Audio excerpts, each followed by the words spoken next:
Olá, pessoal. Estamos aqui dando uma ajeitada aqui na imagem. A graça e a paz esteja com todos os irmãos. Eu sou o pastor Elias Soares e você está no canal PR Elias Soares Oficial. Hoje nós temos uma entrevista muito interessante, muito importante, com um personagem que vocês vão ver daqui a pouco. Eu creio que já está dando para visualizar aí, né? Mas ele já estará entrando aqui para nós seguirmos, ou melhor, iniciarmos essa entrevista, uma entrevista interessantíssima para o reino de Deus, para o seu crescimento, para que você conheça um pouco mais da palavra de Deus. Ele já está entrando? Estamos aqui aguardando. Olha aí. Estamos aguardando a sua chegada. Eita.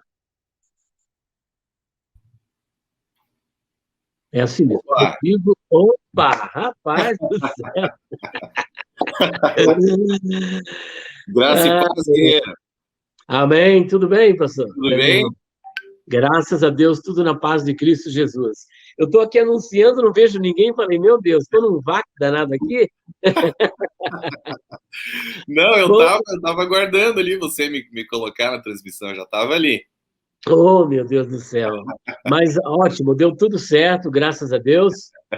Como ia dizendo aqui para os nossos telespectadores, né? Nossos amigos internautas, hoje nós temos uma entrevista muito especial com uma pessoa muito querida e que tem muito para nos dizer, uma experiência muito grande aí para nos apresentar acerca do Adventismo do sétimo dia. Na nossa entrevista de hoje, nós estamos recebendo nada mais, nada menos do que o irmão Gleison Pércio. Ele que, olha, o currículo dele aqui é fora de série. Ele é autor e empresário nos Estados Unidos, está falando diretamente da Orlando, Flórida. Orlando, na Flórida. Ele é formado em Direito pela PUC, Pontífice Universidade Católica do Paraná. É paranaense? Sou de Curitiba, pô. Eu sou de Jacarezinho, lá fala Jacarezinho. Ah, olha aí. Sou de Curitiba. Pois é, eu sou de Jacarezinho, a capital do nosso estado, né? Poxa vida, a capital zona do Paraná. Pois é. Como eu disse, ele é empresário dos Estados Unidos, formado em Direito pela PUC, e atualmente cursa Teologia na FCU. Ele foi a quarta geração de uma família tradicional adventista e passou mais de 25 anos dentro da ISD. Meu Deus! Ocupando diversos cargos dentro dessa instituição e levando diversas pessoas aos tanques batismais adventista. Ele é autor desta obra aqui, ó. Descortinando o Adventismo. Uma obra, como vocês podem ver, muito volumosa, com conteúdo que não dá para nós explorarmos nem 5% aqui hoje. Porque é muito material, verdade, uma obra de fôlego.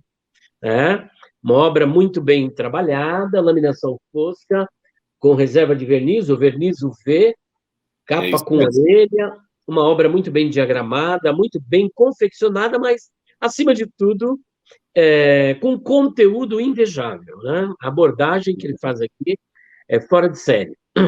Bom, nós estamos falando com Gleison Pércio. Seja muito bem-vindo, Gleison Pércio. Muito obrigado, meu irmão. Uma honra, um prazer estar aqui contigo. Eu não sei, a gente nunca falou sobre isso antes, mas eu já conheci o seu trabalho antes, quando eu estava na Igreja Adventista, né? E assim, eu lembro que eu tinha visto um debate teu com o Leandro Quadros. Meu Deus! Foi épico. Aquele foi épico. Foi muito interessante. Deu o que falar, hein? Deu o que falar esse debate. Verdade. Foi muito interessante. E assim, eu já vi várias pessoas falando, quando eu era adventista, eu vi você lá debatendo com um adventista na RIT TV, não sei o quê, e eu tinha muita raiva de você, eu já vi vários ex-adventistas falando isso. Eu ficava com raiva e tal. E assim, de fato, que eu também fiquei um pouco assim, porque na época, claro, né, até o pescoço dentro da igreja, envolvido completamente com cargos de liderança e acreditando naquilo, né? Verdade. Mas, e aí que tá, aí que eu acho que você deve, né, receber esse feedback, foi colocado uma semente. Eu olhei e falei, opa, peraí, tá, tem alguma coisa meio esquisita, mas não me aprofundei. Confesso que não me aprofundei, mas assim, achei a sua defesa muito bem estruturada, né? Falei, esse cara aí manja. Então, assim, já conheço o trabalho há algum tempo, já vi alguns outros vídeos seus depois que eu saí da igreja, e assim, realmente você é um mestre na área, né? É um cara que está aí há muito tempo. Para mim, uma grande honra estar aqui contigo, porque assim, eu fui meio que inserido quase que forçadamente por Deus dentro da área da apologética, né? Ele me puxou de uma hora para outra, foi de uma maneira sobrenatural, a gente pode falar sobre isso depois, se quiser, mas assim, acabei caindo, e quando eu vi, eu já estava no meio da apologética e amando, gostando muito, né? E agora estamos aqui para honra e glória de Deus e para tentar esclarecer um pouco mais a respeito do assunto da Igreja Adventista, que é um assunto bem espinhoso, né? Bem complicadinho aí de desmontar. Parece-me que a apologética está no seu DNA, né? Porque você é advogado. Exatamente. Deus já tinha um plano, né? Deus já tinha um plano. Já tinha alguma coisa, porque advogado, olha aí, são os pais apologistas, né? Dos primeiros séculos da igreja, que saíam em defesa das doutrinas fundamentais do cristianismo, e a história se repete, né? Exatamente. Mas, Gleison Pércio, bom, você já disse que é do estado do Paraná, da cidade de Curitiba. Eu morei lá em 1968. Quando você ligava a torneira assim, não saía água, saía gelo. Agora saía congelado. Eu não conheci Noé, mas eu pisei na lama do dilúvio, então eu sou de 62. E eu vejo que você é bem jovem. Tá vendo que eu já tô perdendo os cabelinhos aqui, né? Eu achei que você tinha rapado aí, feito um negócio diferente. Também, mas assim, já começando a ficar perigoso o negócio aqui. Muito bem. Gleison Pércio, eu gostaria de saber, aqui está escrito 25 anos, foram 25 anos dentro do Adventismo. Quais foram os cargos que você ocupou ali dentro do Adventismo? Como que é esse processo? A pessoa chega, recebe a fé adventista, depois como que é todo esse desenvolvimento até você chegar a ocupar os cargos, e quais cargos você ocupou ali dentro? Então, quando eu entrei, eu comecei a frequentar a igreja aqui de novo, porque eu passei da minha infância até os meus 15 anos de idade, eu passei dentro da igreja adventista, porque meus pais me levavam, meus avós me levavam, né? Então não foi algo consciente, assim, eu ia porque a minha família ia. A tradição. Tradição. Só que assim, mesmo como criança, né, mesmo quando bem jovem, eu comecei a notar algumas inconsistências, assim, eu via, por exemplo, né, amigos e parentes pregando no púlpito no dia do sábado, e durante a semana só fazendo loucurada, sabe? Então eu comecei a ver aqui, eu falei, tem alguma coisa meio errada aqui, o que está acontecendo? Eu não consegui entender, né? Peraí, o cara fala uma coisa e faz outra, completamente, não é assim um pouquinho, é completamente diferente. E aí aquilo me deixou assim, eu falei, não, eu acho que eu não tenho que ficar nesse lugar aqui. Eu já estava, né, um pouquinho mais na fase da adolescência ali, falei, quer saber?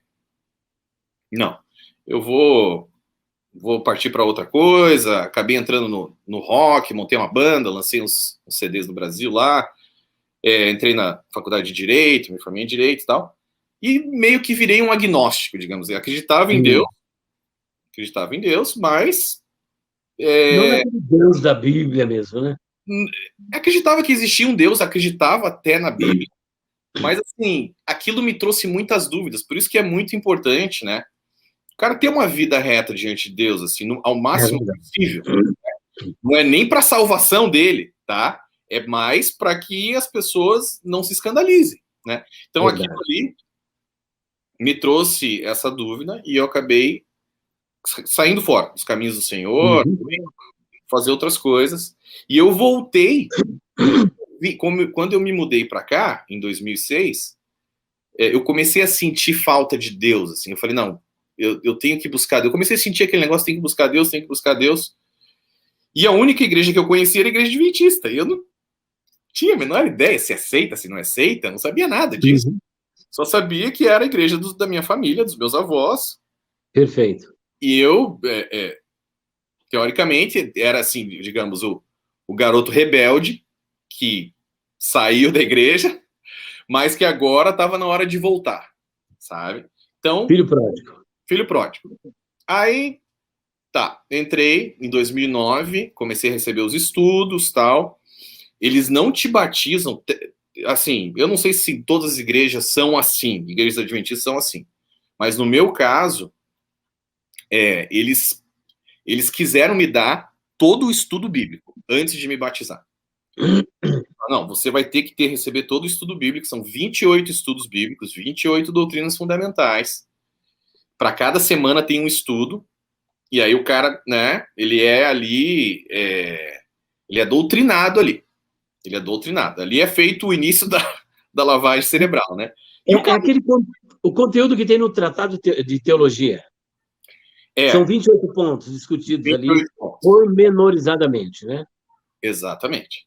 Inclusive, eu tenho um manual da Igreja Adventista, um manual da igreja, que parece-me que repete esses 28 pontos também. E tem um material da Ellen White, que no final também tem os 28 pontos de fé e doutrina da Igreja Adventista. Tem o Nisto Cremos, que é aquele livro mais... O Nisto Cremos, eu tenho. E, então, assim, eu fui sendo doutrinado ali, como não sabia nada de Bíblia, e falei, não, é isso aqui mesmo. Fechou a tampa. Deus descansou no sétimo dia, e o sétimo dia é o sábado, e eu também tenho que fazer isso. E toda aquela história que você acaba se adaptando, e muita gente, né, perde o emprego, porque o cara, né, você vê aqueles testemunhos assim, não, eu me recusei a trabalhar no dia do sábado, no dia do Senhor, e ele abriu outras portas para mim, e tudo mais, e o pessoal vai ouvindo aquilo, falando, opa, para mim esse negócio aí, eu vou, né, tá nos 10 mandamentos, é isso, acabou, né, e foi isso que aconteceu. Então eu peguei, entrei, me batizei depois disso, depois que eu recebi todos os estudos, e entrei de cabeça na igreja, entrei de cabeça. Não. Agora, nesse ponto, quando você se batizou, antes de você ser mergulhado nas águas, ser imerso, existe alguma confissão que você tem que fazer para poder ser batizado? Como que é? Como é que funciona? Você tem que professar a fé na religião adventista, né? Basicamente dizer que, entre outras coisas, claro que tem vários pontos, mas você tem que dizer que você aceita os ensinos de Ellen White como sendo uma profetisa verdadeira de Deus, né? O espírito de profecia. O espírito de profecia, e crendo que essa igreja verdadeira, a igreja remanescente, igreja verdadeira de Deus nessa terra no momento. Você tem, assim, você justo aqui, eu já ouvi casos em que a pessoa não teve que professar isso, tá? Assim, e foi batizada mesmo assim. Foi batizada mesmo assim, tá? Mas isso é geralmente quando tem um evento que, assim, tem muita gente se batizando, aí os caras não querem perder muito tempo, e vão batizando um atrás do outro, assim, e tal. Normalmente ele tem que professar publicamente, né, que ele, em voz alta, que ele crê nessas coisas e tal. Mas geralmente a pessoa que vai ser batizada, ela não se nega, mas no caso de se houver uma negativa, será que eles batizam ou não batizam? Ou essa pessoa fica meio... Não, porque já está tudo pronto antes. O cara já teve os estudos, já está feito toda uma preparação na pessoa, né? Olha só, tal dia vai acontecer o batismo, né? Vem assim, tal, isso vai acontecer, é isso que a gente vai falar. Então o cara tá pronto, E mais uma vez, qual a porcentagem das pessoas que realmente vão a fundo para ver se aquilo ali é verdade, né? Geralmente são levadas pela questão do sábado, é o chamariz, não é isso? O sábado é um grande chamariz. A reforma... É a questão do mandamento, né? Oi? A questão dos mandamentos, que na verdade se resume no sábado. Exatamente. Então, assim, eles pegam muito pesado nisso, o quarto mandamento, né? Ellen White diz que ela teve várias visões e viu que o quarto mandamento se iluminava muito mais do que os outros, que era o mandamento mais importante. O que eles pegam também, muita gente, tá? É na questão da reforma de saúde. Eles têm várias formas, assim, mas eles entram muito dizendo, não, a gente veio aqui para ajudar você a parar de fumar. Né? Então, eles vão dar um curso, eles dão um curso em outras igrejas. Eles vão em outras igrejas evangélicas e falam, e tem muita igreja que fala, tá, pô, legal, né? Estão precisando de evento, tal, programação. Beleza, são irmãos, né? Agora, o que eles não sabem é que, por trás, né, a igreja adventista chama eles de igreja apostatada. Né? As filhas da Grande Babilônia. Faz parte da Grande Babilônia, tá junto com a meretriz do Apocalipse. Então, e muitos evangélicos não sabem disso. Então, eles meio que defendem e tal, até porque a igreja adventista se utilizou muito daquela questão do Walter Martin, né? Que era o homem bíblico. Não, Walter Martin não nos categorizou como seita. Então, a gente não é seita. Eles divulgaram muito isso. Mas, sabe? Na verdade, o Walter Martin foi enganado pelos adventistas e precisavam desse testemunho na época para poderem alavancar. Muito obrigado. Pouca gente sabe disso. Ele foi enganado, tá? Foi enganado. Ele entrevistou um grupo da ala extremamente liberal da igreja adventista e eles ainda assim aumentaram muita coisa. E o que eles fizeram, olha só o esquema. Estratégia. Eles lançaram um livro chamado Questões sobre Doutrina, Questions on Doctrines. Aqui nos Estados Unidos, cheio de concessões com relação à fé adventista, ou seja, totalmente liberal. Praticamente não era igreja adventista ali, tá? Cheio de coisas que, assim, não é. E aí, o Walter Martin leu esse livro e falou, tá, então eu não vou nem colocar como seita, nem como igreja normal, tá ali no meio. Então ele colocou ali né, e ele... movimento contraditório. Ele caiu nesse golpe, e aí, sabe o que eles fizeram? Depois que... Aí ele lançou o livro dele, né, dizendo que a igreja adventista se encaixava como seita. Aí, a igreja adventista, você deve saber disso, a igreja adventista sofreu muita retaliação dos membros que leram o livro, Questões sobre Doutrina, e falaram, não é nisso que eu acredito. Não é nisso. Não é? Isso vocês estão sendo muito liberal, não sei o quê, e começaram a marretar a igreja, e a igreja tirou o livro de circulação. Mas só depois que o Walter Martin tinha lançado o livro dele. Quando o Walter Martin... Quando ele descobriu isso, ele falou, tô enganado. Então, assim, ele mudou de ideia depois, tá? Antes de morrer, ele mudou de ideia. Tem vídeos no YouTube dele falando sobre isso. O assistente pessoal dele, Paul Carden, um cara muito bom, tá? Inclusive, ele faz parte ali do movimento Former Adventists, né? Que tem na Califórnia, que é encabeçado pelo Dale Ratzlaff. E ele faz parte desse movimento ali. Ele se reúne uma vez por ano, ex-adventistas fazem um seminário ali, uma semana de oração e tal. E para falar a respeito, assim, porque tem muita ex-adventista querendo se reunir, querendo compartilhar, né, as histórias tal, e aprender. Então, ele fala em vários desses vídeos do Former Adventist, o Paul Carden, assistente pessoal do Walter Martin, que o Walter Martin não cria mais que a igreja adventista não era uma seita. Cria que a igreja adventista era uma seita antes de ele morrer, né? Infelizmente, ele não teve tempo para escrever um outro livro. E acabou ficando por isso, né? Só que naquela ocasião, o que ele fez deu up na igreja adventista, né? Porque uma vez que ele desconstrói a ideia de que a igreja adventista era um mito, muitas pessoas se aproximaram. Sim. Deu credibilidade para a igreja. Sim, com certeza. Foi um grande marco. Mas com base no engano, na mentira. Infelizmente, sim. Foi isso que aconteceu. Pois bem, então você foi batizado, e aí como que você foi crescendo no ministério? Você chegou a qual o patamar que você chegou dentro da igreja adventista? Olha, ministeriais. Eu sempre fui um cara muito assim de comunicador, assim, comunicação, né? Um cara bastante comunicador. Então eu era eu já fui líder de louvor, né? Eu já fui líder evangelista, eu já fui professor de escola sabatina, né? Uhum.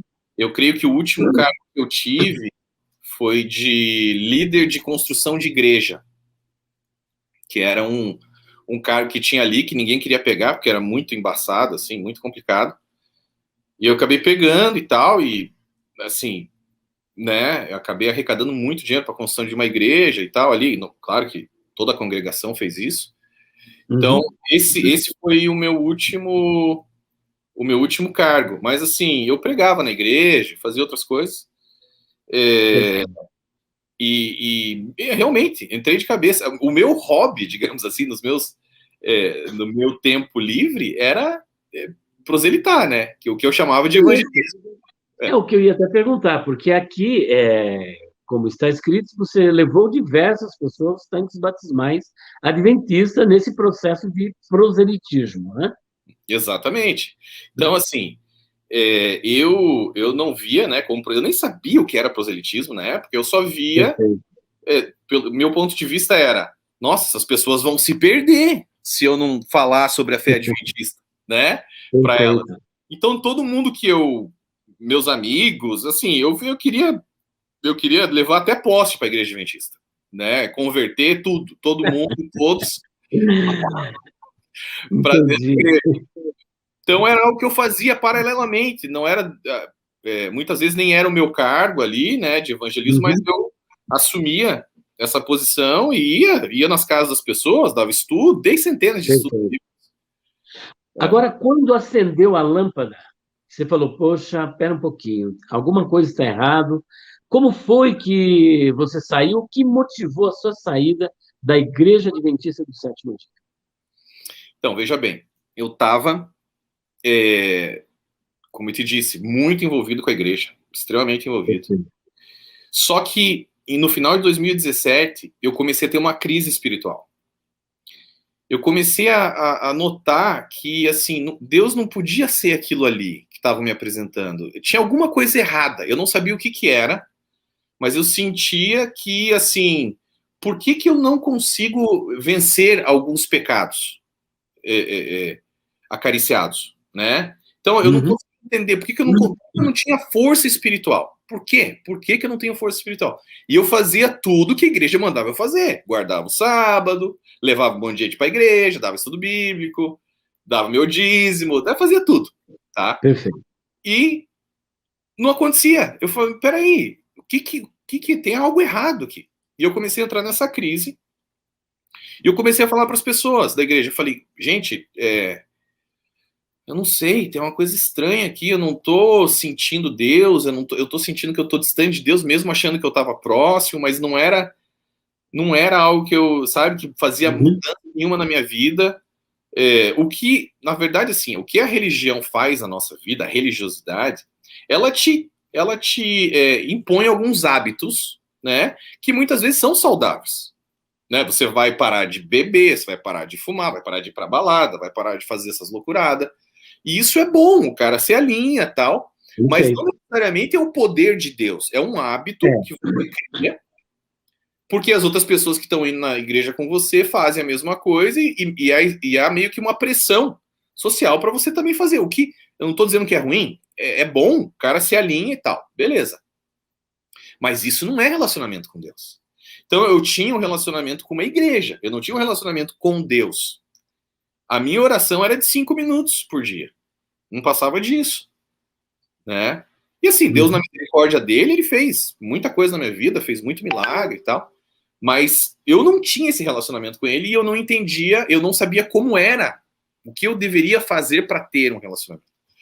Então eu Uhum. comecei a perguntar para as pessoas da igreja, e as pessoas da igreja falavam: não, irmão, você está fazendo tudo certinho, fica tranquilo. No mundo, 3 aflições, é isso mesmo, é assim. Você está guardando sábado, tá tudo certo. Você lê a Ellen White, tá tudo certo. Eu falei, não estou sentindo que esse negócio está certo. Entrei em contato com um amigo meu pentecostal de Curitiba, falei, olha, é isso está acontecendo comigo, e aí, o que eu faço? Ele falou, ó, Gleison, você está no meio de uma batalha espiritual que você precisa fazer. Olha, anota esse negócio aí. 60 dias de oração na madrugada, Você vai acordar todos os dias às 3 horas da manhã, vai orar por pelo menos 1 hora, e enquanto você estiver orando, você vai colocar um louvor de guerra no teu ouvido, que está no meio dessa batalha aí. Isso é importante. E eu falei, ok, 3 horas da manhã? 3 horas da manhã. Não é meia-noite, não é 2, não é 1, é 3 da manhã. E não é 30 minutos, não é 40, é 1 hora que você vai orar. E vai orando e vai adorando a Deus. Ok. Falei, tá, vou fazer. Fechou. É isso aí. Senti que era para fazer. Não tinha a menor ideia que aquilo seria bem difícil, tá? Porque 60 dias. E quando eu faço um acordo, eu vou até o fim, né? E eu peguei aquele negócio ali e falei, tá, agora eu vou. E cortava o sono bem no meio da noite, assim. Eu falei, não tem problema. E fui, cara. E na primeira semana eu já comecei a sentir a diferença. Eu falei, opa, peraí. Tem uma coisa diferente aqui. Tô sentindo o Espírito Santo em mim. Tô sentindo o Espírito Santo falar comigo. Não uma voz audível, né? Porque não sou maluco. Mas sentia uma voz interna. Até tem gente que escuta a voz audível. Então não vou dizer que é maluco. Mas tem gente que realmente o Espírito Santo fala de várias formas. Mas assim... e eu comecei a notar a diferença. Ele começou a me dar estratégias para o meu trabalho, para minha família, muita coisa, sabe? E aquilo começou a me mudar por dentro. E em 2 dessas madrugadas, ele me deu um sermão para eu entregar na igreja, na minha igreja. Eu escrevi o sermão, falei, vou entregar, e o nome do sermão era Autoridade Espiritual e Intimidade com Deus. Beleza. Terminou os 60 dias de oração da madrugada, eu entreguei o sermão na igreja. Entendi. E, presta atenção, saí da igreja no sábado, senti de fazer um jejum de 5 dias. Eu comecei a fazer jejum também nesse período. Senti de fazer de 5 dias só na água, tal, entreguei o jejum na quinta-feira, comecei a estudar a Bíblia às 11 horas da noite, mais ou menos. Naquele momento que eu abri a Bíblia, só eu e Deus, ninguém mais, eu no meu quarto de oração, Deus começou a me mostrar que todas as doutrinas distintivas da Igreja Adventista estavam erradas. Começou pelo juízo investigativo. E eu, assim... Pelo ponto mais difícil, hein? Não. Mais complexo, né? Mas eu tinha acabado... Pensa, tinha acabado de pregar na igreja. Tava, né, ali super envolvido e tal. E li Hebreus 10, 19. Aquilo me chamou muito a atenção. Hebreus 10, 19. Eu falei, opa, nós temos que ter ousadia para entrar no Santo dos Santos. Mas Ellen White disse que essa porta só se abriu em 1844. Que história é essa? E comecei atrás, vi Hebreus 6, 19, 20, Hebreus 9, 12, 9, 25, etc. E eu falei, peraí, tem uma coisa errada aqui. E aí acabou entrando uma bola de neve. E aí a história, você já sabe, final. Aí agora é isso. Muito bem, foi interessante, porque eu estive dando uma olhada aqui no seu livro, você aborda, meu Deus, a hora que eu comecei a ler, eu falei, meu Deus, não sei nada de adventismo. Vou me dar um baile aqui, tanto na questão da história do adventismo, né, como também na questão doutrinária, nos pontos teológicos da Igreja Adventista. Eu gostaria até de começar, porque uma das a base de sustentação da doutrina adventista, inclusive eu tive um funcionário, um amigo, né, que trabalhou comigo, né, na livraria, e ele é ainda adventista do 7º dia. Ele deixou por um tempo, depois ficou, quer dizer, não deixou, ele ficou meio, né, balançado. E ele, depois que eu comecei a explicar a questão sobre a suposta ressurreição de Moisés, ele falou, Elias, eu estou convencido de que a Bíblia não afirma a ressurreição de Moisés. Mas sabe por que eu continuo acreditando? Eu falei, não. Porque Ellen White diz que ele ressuscitou com o corpo glorificado. E é por isso. E ela é a profetisa do Senhor. Eu gostaria de iniciar, então, pelos escritos de Ellen White, como é visto dentro da Igreja Adventista, os escritos de Ellen White, e que conclusão você chegou acerca desses escritos. Eles têm fundamentação na Bíblia, ela é realmente essa profetisa do Senhor, que apresenta essa verdade do Evangelho. Como que o Adventismo do 7º dia vê Ellen White e os seus escritos? Então, assim, ó, a história de Ellen White, aliás, o volume 2, né? Esse que você tem na tua mão é o volume 1, o volume 2 eu vou lançar em setembro desse ano, que é só sobre o sábado e o decreto dominical, tá? E assim, só que o terceiro volume vai falar praticamente inteiro só de Ellen White. Meu Deus. Então eu vou entrar bem pesado em Ellen White no volume 3. Certo. Mas eu dei muitas pinceladas aí, muita coisa no volume 1 e também tem no volume 2. Mas assim, vai ser mais específico no volume 3. Mas assim, basicamente, Ellen White, ela tomou uma pedrada na cabeça quando era pequena. Olha aí. Sofreu uma lesão bem séria, tá? E assim, é comprovado já, assim, existem laudos médicos que dizem que as visões, entre aspas, dela, eram alucinações que ela sofreu devido à pedrada que ela tomou. Então ela viajava, sabe? E assim, esse tipo de lesão também faz com que a pessoa se torne um escritor muito prolífico. Então ela escrevia muito. Ela escrevia muito, só que assim, isso eu ouvi desde pequenininho, tá? Assim, ó. Não, Ellen White só estudou até a 3ª série. Como que essa mulher pode ter escrito 49 livros? Isso é verdade? Então, olha só, é verdade que ela estudou até a 3ª série. Porém, o que poucas pessoas sabem é que ela tinha uma biblioteca pessoal dentro da casa dela com mais de 2.000 livros. E ela era uma leitora ávida, ela lia muito, tá? E assim, isso também já é amplamente comprovado. Ela plagiou, olha, em torno de 80% dos livros dela. Ela plagiou muito. É plágio. O livro Desejado de Todas as Nações foi auditado por um auditor adventista, tá? E esse cara falou o seguinte: não há nenhum pensamento original nessa obra. Nenhum. Meu Deus. Tá? Então, assim, é uma longa história, mas Ellen White, ela criou uma aura em torno dela, de profetisa do Senhor. Ela colocou na cabeça que era profetisa, ninguém tirava, e falava com convicção, tinha muito poder de convencimento. Eu, particularmente, creio que ela, no começo, ela foi enganada por esse problema, essa lesão que ela teve na cabeça, e acabou acreditando naquilo, mas com o tempo ela foi abrindo muito espaço para o diabo, né? E assim, ele entrou e fez a festa.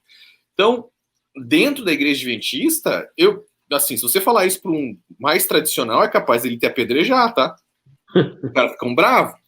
Então, assim, eles creem que Ellen White é uma profetisa tão inspirada quanto qualquer outro profeta da Bíblia. Então, os escritos de Ellen White, para um adventista, ainda que muitos neguem, ele diz, não, nós cremos só na Bíblia. Inclusive, os primeiros escritos, ela diz, creia na Bíblia. Inclusive, no questões sobre doutrinas, acho que a página 98 ou 99, é o conselho que ela dá, e eles apresentam isso como querendo dizer, nós não temos os escritos de Ellen White como autoridade dentro da igreja. Mas isso não é verdade. Não, inclusive uma das doutrinas é exatamente isso, que Ellen White é uma fonte contínua de autoridade e verdade dentro da igreja adventista, tá? Só que assim, de fato, ela escreveu que a Bíblia é a nossa única regra de fé e prática. Ela escreveu isso, né? E ela escreveu que ela era uma luz menor que apontava para uma luz maior, que era a Bíblia. Agora, eu te pergunto o seguinte, qual a necessidade de você apontar uma lanterna para o sol? Você não precisa disso, tá? Então, quando ela fala que a Bíblia é a única regra de fé e prática, ela meio que abre um caminho, tá? Para ela falar o que ela quiser agora. Porque ela falou, ela escreveu isso aí. Não, mas eu falei, ó, a Bíblia é a única regra de fé e prática nossa. Aí ela pega e fala um monte de outras besteiras e o povo, não, mas olha o que ela falou aqui. Então, quando você vê absurdos, assim, ela falando, por exemplo, que quem afinava piano ficava maluco, ela dizendo que quem comesse carne vermelha no fim dos tempos não vai ser salvo, ela dizendo que anjos usam um cartão de ouro para entrar no céu. Meu Deus. ela dizendo que foi para o mundo de Sete Luzes, foi para Saturno, viu Enoque, lá o bom e velho Enoque. E Então ela viajava mesmo. Ela viajava na maionese. E assim, então assim, você vê essas coisas e fala, peraí. E daí ela fazia profecias que não se cumpriam. Ela disse que ela estaria viva para a volta de Jesus. Então, inclusive num dos livros dela, que agora eu não me lembro, ela disse que Deus revelou para ela o dia e a hora em que Jesus iria voltar. Primeiros escritos. Primeiros escritos. Uhum. E ele nos revelou o dia, a hora da sua vinda, contrariando o que diz Mateus 24. Então, toda a igreja adventista, desde o início dela, desde o início antes de ser oficial, em 1863, desde o movimento Filerita, eles são obcecados pelo dia e hora da volta de Jesus. Eles são obcecados por isso. Querem saber por que querem. E querem saber. Na verdade, assim, toda a religião adventista, ela é baseada em teorias de conspiração. Na verdade, é isso, tá? Então, eles ficam ali, assim, você pode ver, os caras que mais acreditam nessas... Porque, assim, a gente sabe que 90% de teoria de conspiração é tudo balela, é loucura, né? Alguma coisinha ali tem um fundo de verdade e tal, mas tem uns caras que piram, né? E a igreja adventista é muito nesse lance. Eles ficam, não, o Papa agora vai se reunir com o Biden, na época do Obama era a mesma coisa. Não, o Obama vai se reunir agora e vai sair o decreto dominical. Então, assim, o Papa, ele se move um pouquinho assim no trono dele, já, opa, olha lá, vai acontecer alguma coisa. Sabe? Não, inclusive, Donald Trump, para alguns, já era o que ia assinar o decreto dominical. Sim. Assim, não dá. São coisas assim realmente bem complicadas, né? Começo a gente estava falando sobre apologética, né? A apologética, ela na verdade alinha o cara, né? No que realmente é o cristianismo e no que é loucura, o que é aberração, o que é heresia, né? Então assim a gente vê que dentro do cristianismo a gente tem várias, digamos assim, bolhas, né? Bolhas. E a apologética, ela tenta entrar e estourar essas bolhas e criar uma unidade em torno da sã doutrina, né? Só que a bolha adventista, ela é muito grossa, cara. É difícil de entrar, sabe? Eles são muito cruéis com quem critica a religião deles, assim... São fariseus da atualidade. Os caras ficam loucos, ficam muito bravos. Tá? Pois bem. Então, quer dizer, os escritos de Ellen White, diferente do que dizem, realmente tem um caráter autoritativo dentro da igreja, é considerado como escritos inspirados em pé de igualdade com a Bíblia. Inclusive, no debate que eu tive com o Leandro Quadros, ele chegou a dizer o seguinte: só existe duas fontes de inspiração. Ou é Deus ou é o diabo. Perfeito. Uma vez que não é o diabo, ela foi inspirada por Deus. Agora, ela não é canônica, ela só não é canônica porque ela não tem um livro na Bíblia. Mas a autoridade, a inspiração é a mesma. É o mesmo grau de inspiração. É o que ele afirmou. Ele falou isso mesmo, eu lembro disso. E assim, é o que a maioria das pessoas pensam dentro da igreja adventista, é exatamente isso. Ele pelo menos teve coragem de falar a verdade. Tá? Teve coragem. Mas muitos vão ali nos programas e falam, não, elas estão equiparados aos profetas deuterocanônicos, que não estão na Bíblia, não sei o quê. É tudo enrolação, tá? Tudo enrolação. Creem, até porque o que ele falou é real. Só tem um Espírito Santo. Você vai ser inspirado por quem? Se eles forem inspirados pelo Espírito Santo, ela também foi. Quer dizer, é o que eles pensam. Então não tem como sair... Mas o que não condiz com a verdade. E a gente consegue comprovar, né? São falsas profecias, loucuras, plágio. Contradições gritantes. Contradições entre os próprios escritos dela mesma. Né? Contradições com a Bíblia e contradições com os escritos dela mesmo. Com os escritos. Sabe? Verdade. Bom, como você falou da questão do juiz investigativo, por que foi criado esse juiz investigativo que até então não existia? Parece-me que é uma crença distintiva do adventismo, ou eu estou errado? Não. Juiz investigativo. Completamente certo, foi um tapa-buraco, né? A gente sabe de toda a história ali do grande desapontamento, o povo todo aguardando a volta de Jesus. Mudaram 3 vezes a data, né? Não deu certo na primeira, não deu certo na segunda, não deu certo na terceira. Na terceira, Samuel Snow veio dizendo que era o dia 22 de outubro. O povo todo acreditou e se jogou de cabeça, lançava fora os pertences todos nas ruas, não colheram as plantações. Enfim, era aquilo ali, como demonstração de fé, eles faziam isso. E chegou no dia 22 de outubro, nada aconteceu. Muitos ficaram loucos, tudo no meu livro. Quer dizer, uma falsa profecia acerca da volta de Jesus, que ele voltaria em 1844, dia 22 de outubro. E Ellen White corroborou. Ellen White corroborou totalmente William Miller. Você vai ver, não sei se chegou nessa parte ainda, mas ela escreve claramente, endossa ele, não. Deus mostrou ao irmão Miller uma perfeita cadeia de verdades. Deu a ele a chave para interpretar os livros do Apocalipse e de Daniel. Quer dizer... Assim, então o cara faz tudo isso, um monte de gente morre. Então Deus quis enganar o seu próprio povo. Aliás, foi o que ela falou, tá?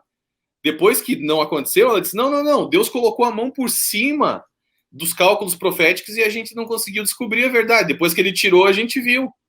Então Deus enganou, Deus é mentiroso agora. Né? Tá vendo? Então, veja bem, agora, para poder acobertar essa grande frustração, eu não sei se é mito, diz que pessoas se suicidaram, outras abandonaram tudo. Como que foi depois dessa grande decepção? Como que foi para os seguidores? Então, é o dia conhecido como Grande Desapontamento, né?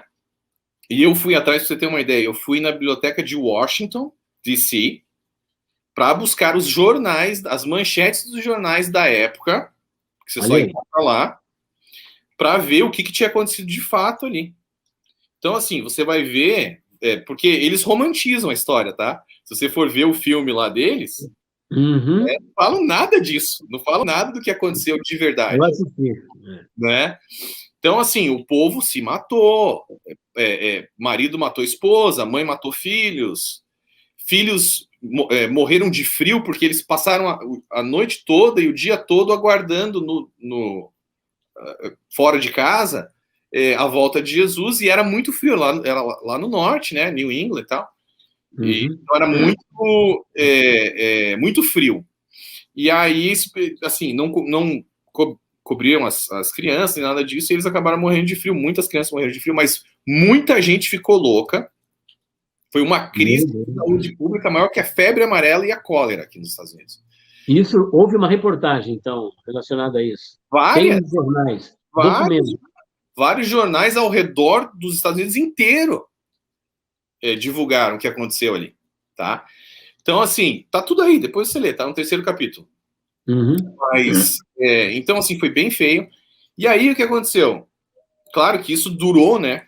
Durou bastante tempo, toda essa loucura, gente... E, assim, teve muita gente que se internou no hospício, mas teve muita gente que ficou louca dentro de casa, tá? E assim, então eles não conseguiram nem mensurar exatamente quantas pessoas, de fato, ficaram, assim, muita gente a gente sabe com certeza que foi para o hospício, mas muitos outros ficaram nas suas casas malucos, fazendo loucurada. E, assim, muita gente morreu de fome porque não colheu nada da plantação na época e não tinha o que comer. Perdeu a maneira de sobrevivência e tudo mais. Então, assim, foi algo muito sério, muito pesado. E logo ali no dia seguinte, no dia 23 de outubro, Irã Edson fazia parte do movimento ali, né? O famoso dia que ele foi para o Milharal, o campo de Milharal. E, segundo ele, teve uma visão, depois ele disse que foi uma impressão, primeiro ele disse que era uma visão, aonde ele viu Jesus saindo do lugar santo, entrando no lugar santíssimo, no dia 22 de outubro, iniciando uma obra de investigação sobre os justos. Agora, como que é esse ponto? Jesus saindo do lugar santo e indo para o Santíssimo. Significa que Jesus nunca esteve no Santo dos Santos até aquele momento, após a sua ressurreição? Ou ele tinha esse trânsito, ou ele ficou aguardando durante esse tempo todo, dentro da nossa cronologia, desde o primeiro século até o século XIX, para poder entrar no Santo dos Santos? É isso que eu gostaria de entender bem, esse pensamento adventista. Vamos lá. Muito importante a tua pergunta, tá? Porque o que acontece? Irã Edson, quando ele falou a respeito disso, ele foi o criador da doutrina. Ele foi o cara que originou, foi nele que veio, né, toda essa ideia. Através dele. Então, assim, o que ele disse foi que Cristo entrou pela primeira vez no lugar santíssimo, no dia 22 de julho. Pela primeira vez, tá? Ou seja, na presença do Pai. Na presença do Pai. Ele ficou parado no lugar santo, subiu, ficou parado no lugar santo até o dia 22 de outubro de 1844, depois ele foi para o lugar santíssimo e iniciou essa obra aí. E como que eles explicam, por exemplo, a questão do cordeiro que abriu o livro selado com 7 selos e recebeu esse livro da mão do próprio Pai? Não, quem é esse cordeiro, então? Se Jesus só entrou em 1844, quem é esse cordeiro que recebe esse livro? Eles não explicam isso, eles não explicam Hebreus 10, 19, eles não explicam Hebreus 6, 19, 20, eles tentam inventar uma teoria do Hagiá, Hagion, Tahagia, não, ali era o santuário inteiro, não era o lugar santíssimo, não cabe, não funciona, por vários motivos. Toda vez que a Bíblia usa a expressão além do véu, ela está falando do espaço ali entre o lugar santo e o lugar santíssimo, né? Então, Hebreus 6, 19, 20 é claro, né? Cristo atravessou de uma vez por toda através do véu. Então, assim, não tem como. Agora, antes até de entrar nessa questão ali, é importante dizer o seguinte: O.R.L. Crozier foi o cara que estava junto com o Irã Edson, tá? Olha só que interessante isso. Não sei se você sabe disso. Esse cara foi o cara que escreveu e publicou a doutrina. Quem criou foi o Irã Edson. Quem escreveu e publicou no jornal dele foi um cara chamado O.R.L. Crozier, tá? Num artigo chamado A Lei de Moisés, em 1846. Ele escreveu esse artigo. Nesse artigo ele dizia que nenhuma expiação havia sido feita na cruz. Nenhuma. Meu Deus. Entre outras loucuras, tá? E ali ele escreveu a respeito do juízo investigativo e disse que Cristo estava... Ou seja, foi ele que colocou por escrito, né, essa doutrina. Eles levaram esse jornalzinho para James White, para Joseph Bates, e falaram, o irmão aqui teve essa visão e, né, o outro irmão escreveu, tá aqui, o que vocês acham? Não, é isso aí mesmo. Com certeza Deus vai revelar para a irmã Ellen White a respeito disso. Levaram o negócio para ela, não deu outra. Teve uma visão e era aquilo ali mesmo. Né? E ela... Quer dizer que até aí ela já era profetisa, então. Já era profetisa, ela começou... O James White, ou Tiago White, é o esposo dela, não é isso? James White, o Tiago White, né, no Brasil, é o esposo dela, e Joseph Bates foi o cara que trouxe o sábado para dentro da igreja adventista, né? E assim, meio que houve uma troca. Eu trago o sábado e daí eu aceito o juízo investigativo, você aceita o sábado e eu aceito, né, o juízo investigativo e tal. Então, um ajudou o outro ali. Mas assim, então ele escreveu, ela teve uma visão dizendo, sim, é isso mesmo, Deus me mostrou que o irmão Crozier teve a verdadeira visão, né, o ponto de vista correto a respeito do assunto. Eu recomendo esse artigo para todos os santos, tá? Aonde ele dizia que não houve nenhuma expiação feita na cruz. Agora, olha só que interessante. Depois de pouco tempo, uns 4, 5 meses, esse cara mudou de ideia. Ele falou, não, peraí, acho que eu tinha comido um negócio estragado aí, acordei umas ideias erradas e escrevi besteira. Não, tá tudo errado. Ele mesmo falou, tá tudo errado, inclusive a questão do sábado. Porque ele também defendia o sábado ali nesse artigo. Não, tá tudo errado, cara, apaga esse negócio aí, esquece disso. Ele publicamente falou isso. Tá? Então, assim, é um padrão que a gente vê dentro da igreja adventista, que os originadores das doutrinas, geralmente, das loucas, né, erradas, malucas, né, se arrependem depois e voltam atrás. Mas a igreja continua divulgando as doutrinas. Como se fosse verdade. Como se fosse verdade. E os próprios originadores davam, não é isso. William Miller falou, não tem nada de juízo investigativo, eu estava errado, pelo amor de Deus.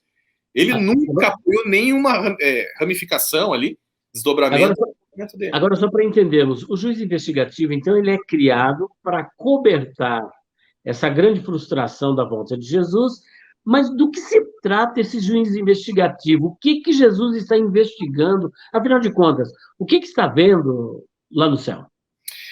Foi um Na crença adventista, claro. Claro, foi um mecanismo de defesa, de autodefesa psicológica, porque o povo estava passando muita vergonha, todo mundo estava tirando sarro deles, o povo estava indo à loucura e ainda estava passando muita vergonha, ou seja, o inferno, eles estavam passando o inferno. Tá? Esse cara veio e falou, não, gente, é isso. E começou a acalmar, o povo iria se agarrar em qualquer coisa. Então, a gente nota que as doutrinas distintivas da Igreja Adventista nunca vêm através de um estudo profundo teológico, mas sim de uma visão, algo que Deus falou só para aquela pessoa, né? E o que a doutrina diz, afinal de contas? Então, ele diz o seguinte, que a partir do dia 22 de outubro de 1844, Cristo saiu do lugar santo, entrou no lugar santíssimo e passou a investigar a vida de todos os justos, tá? E o que pouca gente sabe é o seguinte, se você não se arrependeu dos seus pecados pelo nome, ou seja, você tem que se lembrar deles, pedir perdão, tá?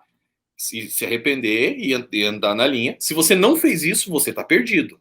Pecado pelo nome do pecado. Pelo nome. Se você se esqueceu de alguma atitude tua, ela fala isso claramente, tá? Você vai pro Lago de Fogo, acabou, tá? Quando ela... Você se lembra em que obra que ela diz isso? Tá no meu livro aí. Eu não lembro exatamente aonde, mas eu acho que é Cristo no Santuário, assim. Perfeito. Ou talvez no Grande Conflito também ela fala bastante sobre isso. Mas o fato é que, assim, quando a maioria das pessoas não conhece a doutrina da Igreja Adventista, porque muita gente no meio acadêmico a maioria, já sabe que é uma loucura. Os próprios adventistas, que estão a nível de PhD e tal, mestrado, PhD, sabem que isso não faz sentido, tá? Então, assim, perdeu a moral essa doutrina há muito tempo, mas sofreram uma lavagem cerebral e não tem para onde, não vê uma outra igreja e continua ali. Na verdade, o povo acadêmico, eles não falam isso. Então, as pessoas, eles não falam que está errado. Porque a igreja, ela falou, ó, vocês têm que defender esse troço aqui, tá? Não adianta, a maioria, assim, não quer nem, quando começa a perguntar demais, fala, não, esquece esse negócio aí, tá? Deixa-se. Mas muita gente começou a se tocar, peraí, isso aqui é insustentável. Não tem como, 2.300 tardes e manhãs não são anos literais, não tem linha hermenêutica para isso. Não existe nenhuma linha hermenêutica para você interpretar 2.300 tardes e manhãs como anos literais. Tá? Todo mundo sabe que Cristo entrou, foi para o lugar santíssimo, ou seja, para a presença do Pai. Que lugar é mais santo do que a presença do próprio Pai? Ele sentou à direita do Pai. Né? Então, assim, é um negócio que não se sustenta. Obviamente, foi um mecanismo ali, o tapa-buraco, né? Que fez com que ele sobrevivesse, e deu muito certo. Até hoje a igreja está aí. Tá? Então, eles ficam empurrando com a barriga, mas a realidade, a verdade, é que essa doutrina é a espinha dorsal da Igreja Adventista, foi o motivo pelo qual ela foi criada, tá? Eles vieram com essa história, não, Deus nos deu essa mensagem especial para levar ao mundo, né, a respeito do juízo investigativo, nós somos os escolhidos de Deus, tal. Então, assim, eles se agarraram nisso e falaram, tá, é isso aqui, e começaram a falar. Agora, eu sei que você é especialista em imortalidade da alma, né? Eu acho que é um dos teus fortes aí. Não sei se você sabe, mas Ellen White cria no inferno. Antes. Ela cria no inferno, ela cria que a pessoa iria para o céu ou para o inferno, tá? Ela cria no espírito e tudo mais. Mas ela foi obrigada a abandonar essa ideia, essa crença, por causa do juízo investigativo. Não, mas peraí, o Adventista também acredita que existe um inferno, quer dizer, o Lago de Fogo. Lago de Fogo. Não. Mas ela cria num estado intermediário. Quando a pessoa morre, o ímpio vai para o inferno? Peraí, deixa eu explicar isso aqui. Ela cria nisso, ela creu nisso por muito tempo, mas ela ainda não era adventista. Ela creu nisso, ela cresceu crendo nisso, porém, quando ela começou a se tornar líder do movimento adventista, né? Ali mais ou menos em 1846, 1845, os mileritas / adventistas, porque ainda não tinha sido criada oficialmente a igreja, o adventista ama usar isso. Não, mas ainda não era a igreja adventista foi criado só em... tá, mas todo mundo estava ali, era um movimento já, existia esse movimento e só não era oficial, mas era um movimento. Um adventismo incipiente, né? Exatamente. Então, o que aconteceu? Ela pegou e ela começou ela cria, até nesse momento ela cria, mas ela teve que trazer essa doutrina para dentro da igreja para que o movimento continuasse vivo, né? Então eles foram obrigados agora a mudar a crença. Espera aí, se Adão está no céu e Cristo começou a investigar em 1844 a vida dele, porque ele começa a investigar pelos mortos, depois vai para os vivos, né? Se ele começa a investigar, está investigando a vida de Adão somente agora, e se ele achar ali que o cara fez xixi fora do pinico e não pediu perdão por todos os pecados dele, aí vai fazer o que o Leandro quase disse, vai ter que descer. Vai ter que descer. Olha, que perdoe algum adventista que estiver aí, porque seria cômico, né, se não fosse trágico, mas a comicidade ela é gritante, né?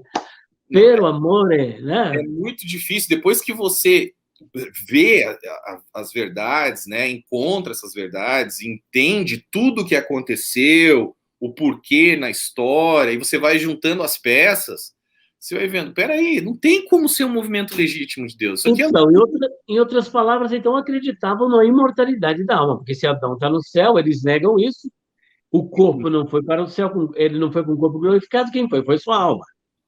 Exato. Então, acreditavam, em princípio, na imortalidade da alma. Entendi. Veja bem, ela veio da igreja metodista, né? Wesleyana. E ela foi, inclusive, expulsa da igreja metodista, mas essa é uma outra história. Então, assim, eles tinham as crenças da igreja metodista. Aí isso aí foi mudando por causa do juízo investigativo. Então, eles passaram a ter que criar uma outra, na verdade, várias outras doutrinas para poder tapar. Porque, assim, o cobertor herético, ele é muito curto, né? Você cobre a cabeça, descobre os pés, né? Cobre os pés, descobre a cabeça. Então, você tem que ir, né, arranjando uns remendos ali. Então, aí veio o sono da alma, veio a questão de que não existe inferno agora, nem céu, o cara fica dormindo ali, né, num estado de limbo, praticamente, intermediário, que ninguém sabe explicar muito bem como é.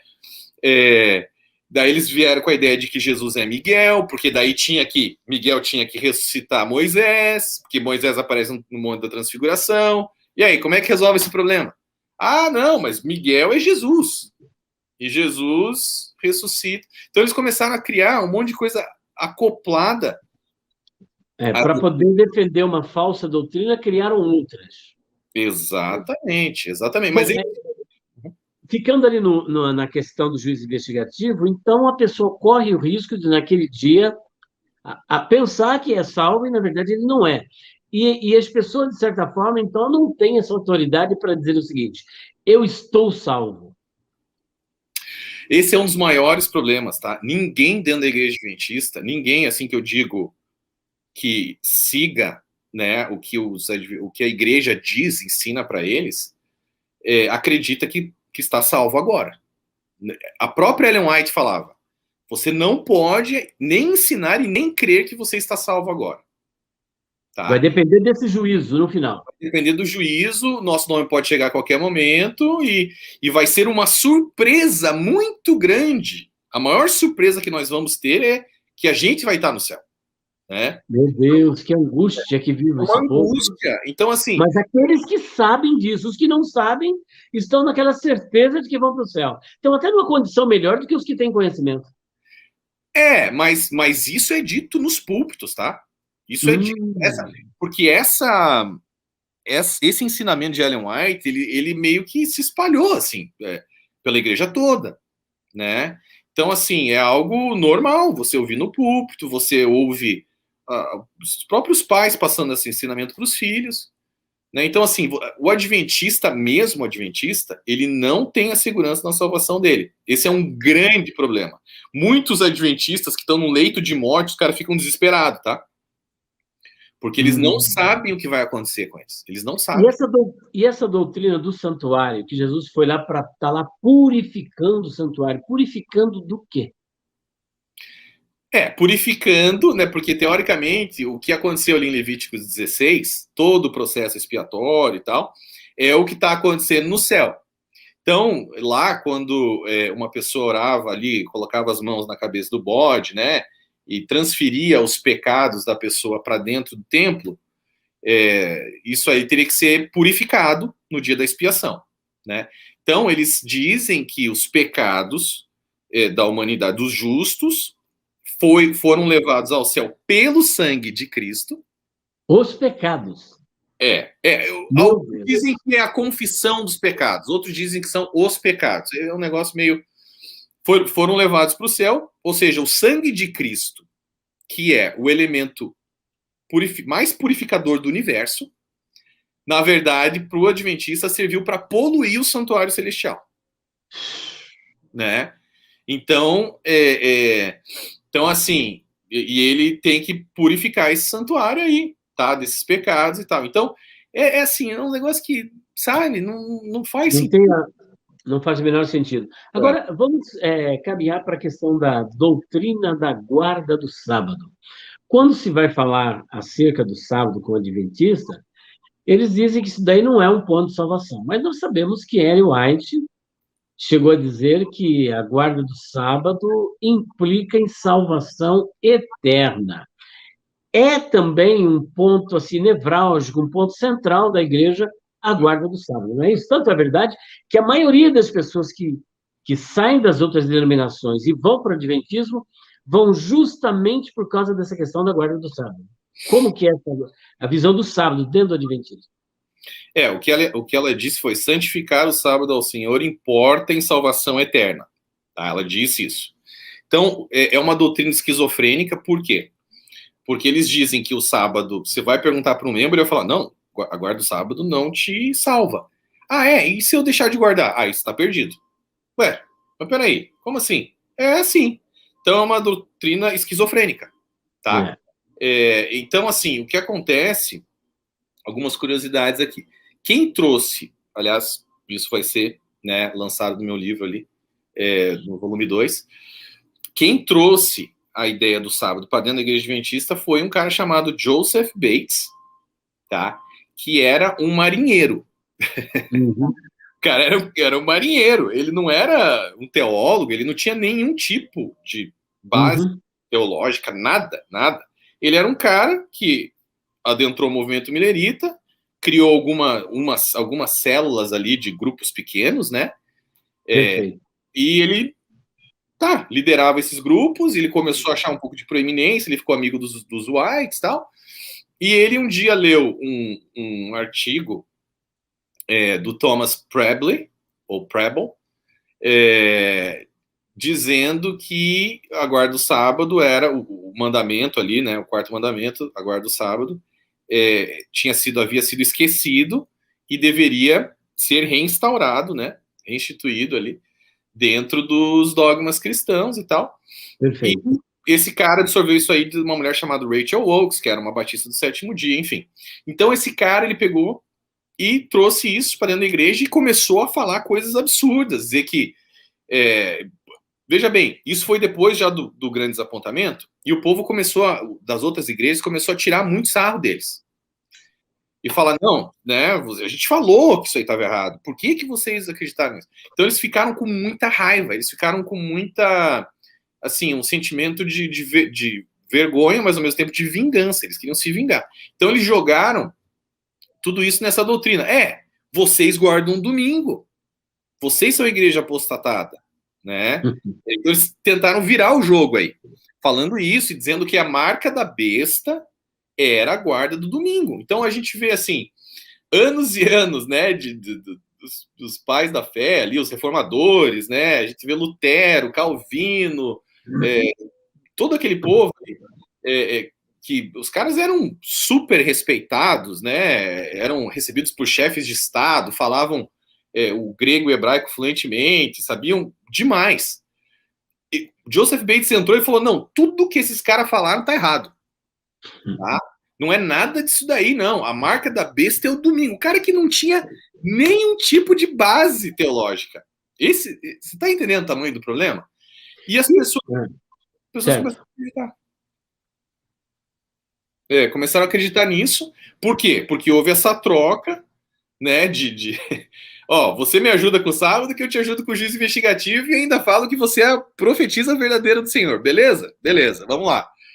Aí esse cara começou a divulgar. Só que o problema do Joseph Bates foi que ele disse que Cristo voltaria em 1851. Ele falou que Cristo performaria ali, né? Um novo prognóstico para a volta de Jesus. Uma nova volta de Jesus. Teve várias. Não, porque Cristo vai ficar 7 anos no céu, fazendo o juízo investigativo, no lugar santíssimo, e depois vai voltar. E vai ser em 1851. E ele começou a ensinar isso, e Ellen White começou a falar, não, é isso aí mesmo também. Começou a corroborar os ensinos dele. Meu Deus. Chegou 1851, nada aconteceu de novo, mais um grande desapontamento, né? E aí Ellen White pegou e chutou ele para escanteio e falou, ó, culpa do Joseph Bates aí, que veio com essas histórias, se afastou dele, mas ficou com o sábado. Ela guardou a questão do sábado e passou a divulgar isso. Agora, essa questão do decreto dominical, né? Porque há uma paranoia em torno dessa questão do decreto dominical e que a guarda do sábado, o domingo foi mudado por Constantino e que houve essa mudança. Isso tudo, na verdade, é uma grande paranoia, né? É uma grande paranoia. Assim, ó, tem um cara chamado Samuel Bacchiocchi, vocês devem ter ouvido falar dele. Samuel Bacchiocchi, eu tenho obra dele. Imortalidade ou Ressurreição.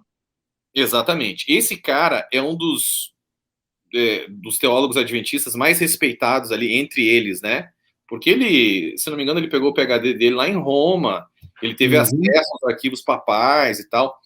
E assim, ele mesmo desmente Ellen White em muita coisa, tá? Inclusive isso aí tá no meu livro, tá? No volume 2.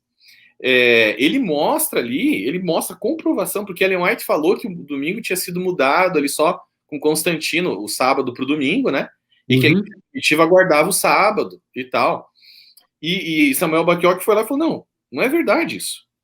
Logo após a ressurreição de Jesus, o povo já começou a se encontrar, a se reunir nos domingos. Muitos afirma, e ele comprova isso com documentos históricos. Ele falou, tá aqui e tal. Eu trago isso no meu livro, tá? E ele mostra que, por exemplo, essa ideia também, tá? Não sei se você sabe disso, mas a Igreja Adventista crê que os 1260 dias ali do Apocalipse se iniciaram em 538 depois de Cristo e terminaram em 1798 depois de Cristo. Meu Deus. 160 anos, né? E que se eles se iniciaram com a queda das 10 tribos bárbaras que, né, acabaram ali assumindo o poder depois que derrotaram Roma. Samuel Bacchiocchi vai lá, o próprio adventista, Samuel Bacchiocchi, fala, não é verdade. Essas datas não batem. Isso em que livro dele? Tanta referência, eu não lembro agora. Ele tem algumas obras, né? Eu acho que foi um trabalho que ele entregou, um trabalho de mestrado, um trabalho de doutorado, não lembro, tá? Mas tá ali no meu livro isso daí. Com todas as fontes e tal. Mas, assim, ele comprova, tá, que os Hérodos, os Vândalos, os Ostrogodos e tudo mais, eles não foram dissolvidos ali em 538. Eles perduraram por muito mais tempo, né? Então, não bate, tá? Não bate as datas. Mais uma vez, eles erram ao tentar... A ideia do princípio de ano que não funciona, que você já sabe, não tem linha hermenêutica. Perfeito. Quer dizer, essa doutrina da guarda do sábado, na verdade, ela não tem consistência bíblica numa aplicação para a igreja, porque ela é estritamente judaica, né? Estritamente judaica. Eu trago... porque, assim, o adventista, infelizmente, tá? Ele crê que ele sabe mais sobre o sábado do que o próprio judeu. O judeu, ele deixa claro, o gentio não pode guardar o sábado. O Talmud babilônico diz que se um gentio guardar o sábado, ele é passível de morte, pena capital, tá? Ou seja, o gentio, claro que eles não vão fazer isso hoje, né? Não vão sair matando os adventistas aí. Não tem essa lei. Mas a base, assim, a base deles é, não, para você guardar o sábado, primeiro você tem que ser circuncidado. Você tem que se converter ao judaísmo e só depois você pode guardar o sábado. Que essa, inclusive, é a minha grande questão, porque se o sábado é uma doutrina basilar, uma doutrina central dentro do Adventismo, por que que o Novo Testamento não enfatiza essa doutrina?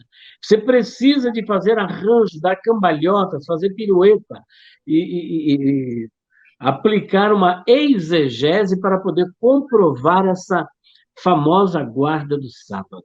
Por quê que não está claro isso nas Escrituras? Algo que é tão fundamental, que é, de acordo com eles, o selo de Deus. É uma pergunta que eu faço no meu livro, volume 2, exatamente essa daí, tá? Se esse é o último, né, o maior ponto de controvérsia do final dos tempos, a guarda do sábado e a guarda do domingo, por que Jesus nunca nos ensinou a respeito disso? Por que Paulo nunca nos falou? Pelo contrário, Paulo fala o contrário.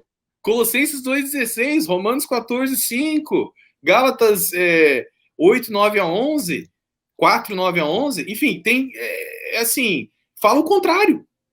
Tá? Não deixe que vos julgue pela bebida, pela comida, festa de luas novas, ou pelos dias de sábado, pois essas eram sombras de coisas que haveriam de vir. Né? Mas a realidade está em Cristo.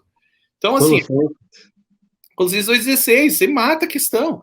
E você vê ali sabaton, a palavra sabaton ali é o sábado semanal. Tá? Essa palavra foi usada 59 vezes no Novo Testamento, todas as vezes indicou o sábado semanal, aí só nessa eles querem falar que não, que era o sábado anual. Não, não tem. Existe uma linha hermenêutica clara, você deve saber disso. Né? Primeiro, sábados anuais, depois sábados sazonais, mensais e semanais.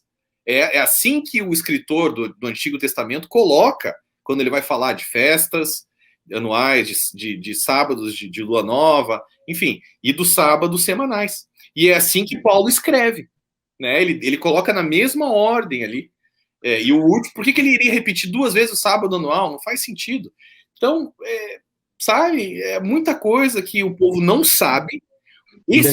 Esse verso, para você ter uma ideia, esse verso Colossenses 2,16, eu nunca tinha lido dentro da igreja adventista. Eles não falam disso. Se alguém pergunta, eles já mudam de conversa, falam, não é bem isso, tal, sabe? E aí, porque o maior argumento deles, e de fato é um argumento, digamos assim, para quem não conhece, é um argumento forte, está entre os 10 mandamentos, foi instituído por Deus no Éden. Tá?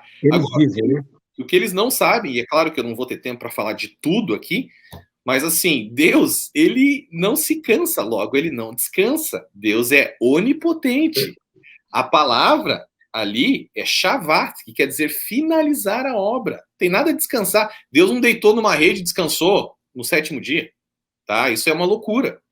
Inclusive, tem um amigo que, na época que eu fazia programa de rádio, a gente fazia uma programação antes e eles vinham depois. Aí eles começavam a contradizer o que a gente ensinava. Eu falei, olha, é melhor vocês pararem com isso, porque eu vou dar uma resposta à altura para vocês. Ele achou que era um blefe e continuou. Mas fato é que um dos ensinos dele é o seguinte: as duas instituições criadas por Deus que cruzaram os portões do Éden, as únicas duas, eles afirmam, é o casamento e a guarda do sábado. Aí eu comecei a me questionar. Eu falei, puxa vida, então as duas instituições que Deus apresenta no Éden, que cruza os portões do Éden, é o casamento e a guarda do sábado. Bom, quanto ao casamento, Gênesis capítulo 1, versículo 28, frutificai-vos, multiplicai-vos, enchei a terra. Isso é um fato. Quando chega no capítulo 9 de Gênesis, versículo 1, frutificai, multiplicai, enchei a terra. E você tem depois a repetição na Torá, tem a repetição nos profetas, você tem a repetição também nos evangelhos e também nas epístolas paulinas, a observância da instituição do casamento. Mas e o sábado? Então, quando se diz, por exemplo, Deus instituiu a guarda do sábado no Gênesis, no Éden, mas com qual base? Não há um versículo, nem por inferência, dizendo que Deus instituiu a guarda do sábado lá no Jardim do Éden. O que eu tenho ao contrário, que inclusive eu apresentei para ele. Capítulo 2, versículo de número 2 de Gênesis, onde Deus, havendo acabado a obra que fizera no sétimo dia, e havendo Deus acabado no sétimo dia a obra que fizera, descansou nesse dia. Ora, o que a Bíblia está dizendo é que Deus também trabalhou no sétimo dia e até uma parte depois descansou. Inclusive, no meio, entre os rabinos, a discussão não é nem se Deus trabalhou ou não, está entendendo? Mas quanto tempo ele trabalhou. Quanto tempo? Então, ele trabalhou. E, ao mesmo tempo, ali não é uma instituição, uma ordem para se guardar o sábado. No livro de Gênesis inteiro, não tem essa ordem. Não tem. Não existe sábado no livro de Gênesis. Não existe a palavra sábado. Né? O substantivo sábado não existe no livro de Gênesis. Então, e assim... Aí, pode falar. Não, que eles dizem que os 10 mandamentos foi instituído no céu e já também foi aplicado no Éden. Tá? Com base? Não tem. Então, eles... Veja bem, Adão iria adulterar com quem? Com a girafa? Não adulterará? Ele iria descansar do quê? Se não havia pecado, não havia cansaço. Como que ele iria descansar no sábado?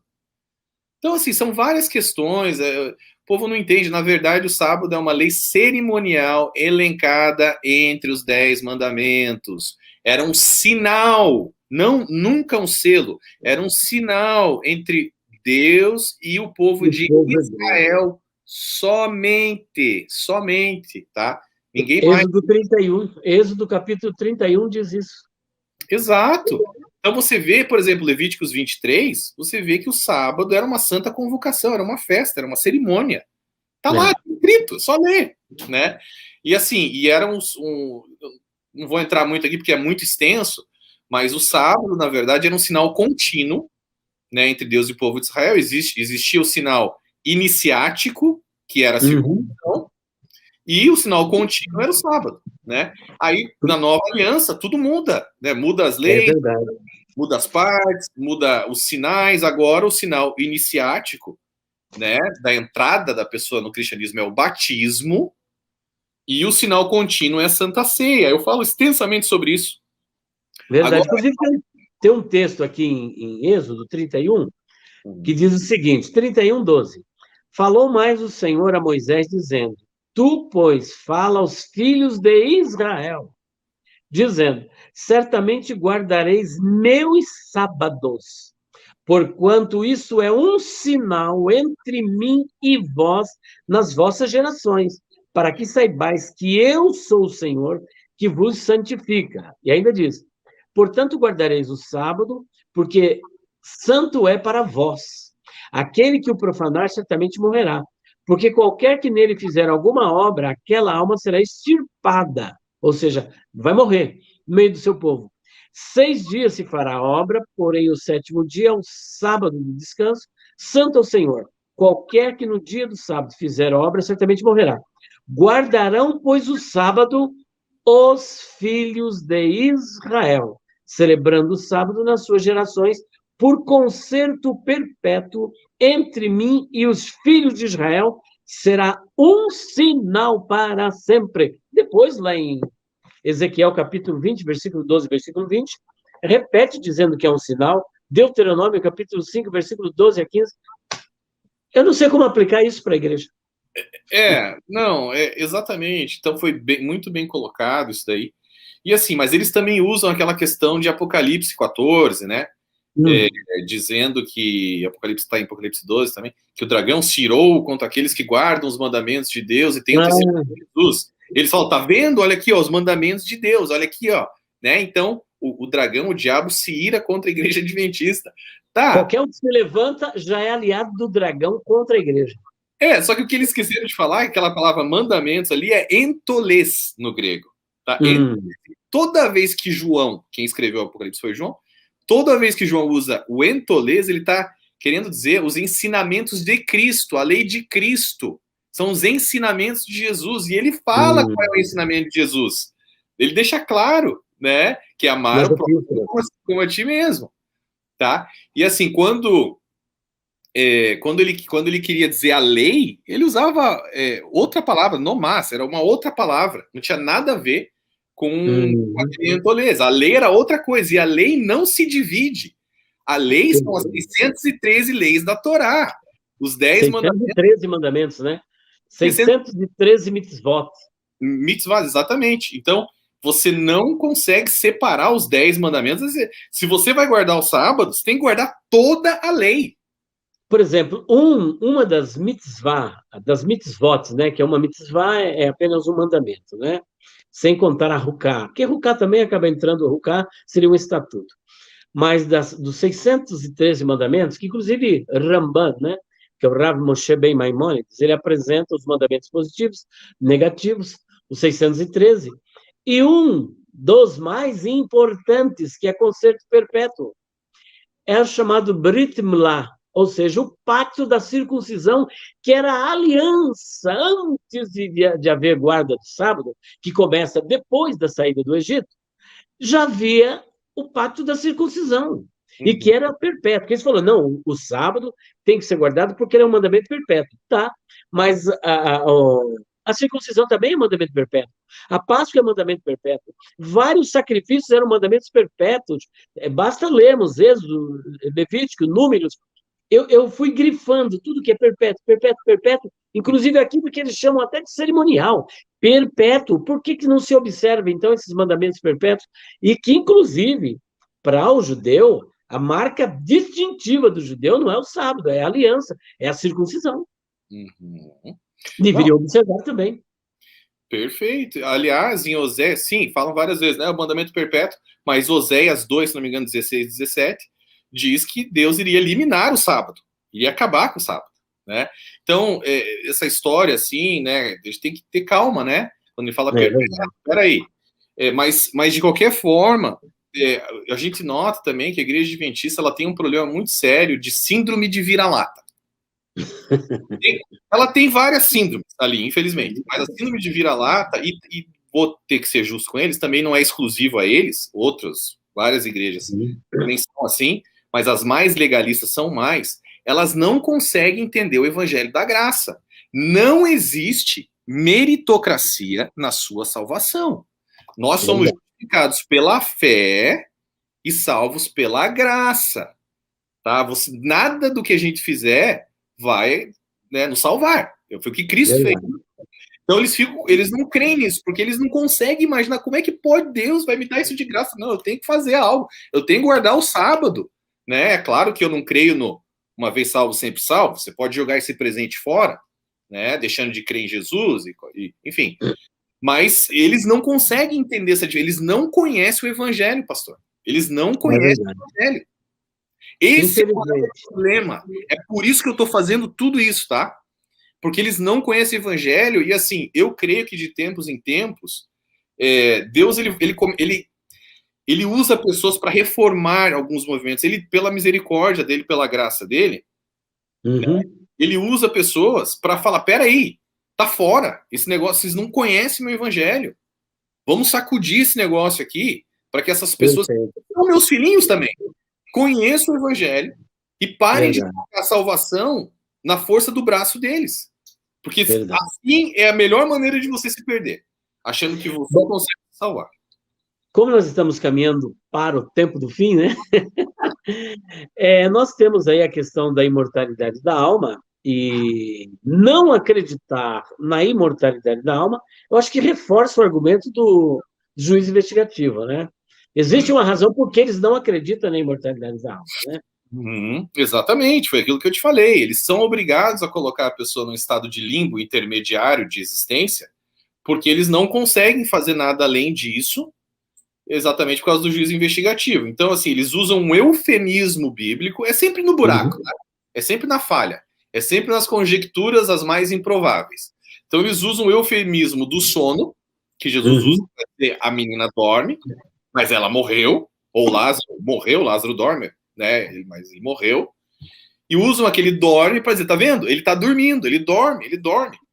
É que a bem da verdade, esse dormir também na linguagem adventista é um eufemismo, porque o que eles acreditam é que a pessoa, quando morre, ela deixa de existir até o momento da ressurreição final, seja na volta de Jesus para os salvos ou no juízo final para os ímpios, que eles serão ressuscitados para serem julgados.